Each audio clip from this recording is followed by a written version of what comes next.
Many years ago, in a quiet village, lived a young man named Evan.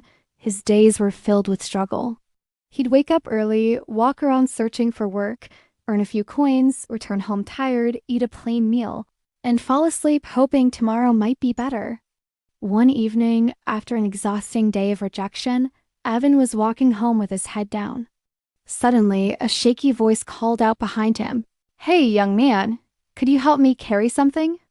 Evan turned and saw an old traveler standing beside 3 bulky sacks. "Sure," Evan said politely. The old man smiled faintly. "I'm headed to the next town. It's a long walk. I can handle 2 bags, but the third one's too heavy. Help me carry it and I'll pay you 3 gold coins." Evan agreed. As he lifted the bag, his eyes widened. "Wow, this is really heavy." The old man chuckled. "Of course it is. It's full of bronze coins." Even though the load was tough, Evan placed it on his shoulder and began walking beside the old man. While they walked, he noticed the old man kept glancing at him, suspiciously. Evan thought, maybe he's afraid I'll run off with the bag. But he reminded himself, I'm not that kind of person. I just want to earn honestly. After a while, they reached a riverbank. Without hesitation, Evan stepped into the water and started crossing. The old man, however, stayed behind.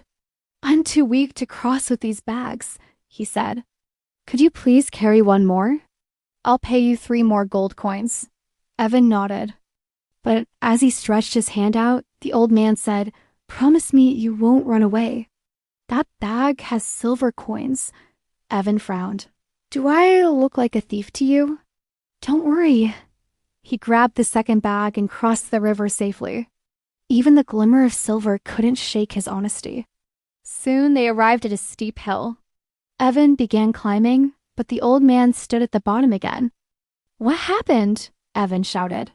"I can't climb with this last one," the old man replied weakly. Evan sighed.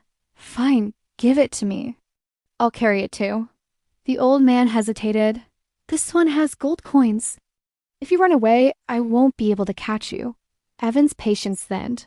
"I told you before, I'm an honest man. I've left jobs that ask me to lie. I don't cheat for money." After a pause, the old man handed him the last bag. "All right," he said. "Go ahead and wait for me on the other side." Evan started walking up the hill with all 3 bags. Halfway through, a thought crept into his mind. He's old, slow, helpless. If I run now, he'll never catch me. Another thought followed. He doesn't need this wealth anyway. But I could use it to start a new life, a big house, a good wife, comfort forever. The battle inside his mind grew stronger until temptation won. Evan ran. Out of breath, he reached home and threw the bags open, his heart pounding, but his smile faded instantly. Inside were only ordinary stones. Confused and angry, he noticed a small folded note. It read, "I am the ruler of this land. I've grown old with no family to inherit my kingdom. I've been searching for one honest soul to trust, someone worthy to be my heir. If you had resisted that one thought, you would have become my son." And the next king, Evan's knees trembled. Tears filled his eyes. He had spent his entire life being honest, but one small, uncontrolled thought had destroyed everything. If only he had held on for a moment longer. This story reminds us, our mind is the real battlefield. Even the strongest person can lose if they don't guard their thoughts. Every action begins as a thought.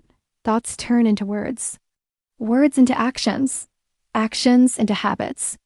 And habits create destiny. So protect your mind, because even your worst enemy can harm you as much as a single negative thought can.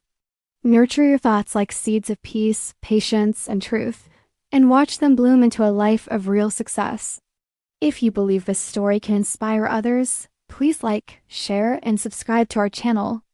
I'll be back soon with another tale that touches your heart and awakens your mind. Until then, stay grateful, stay grounded, and never stop growing.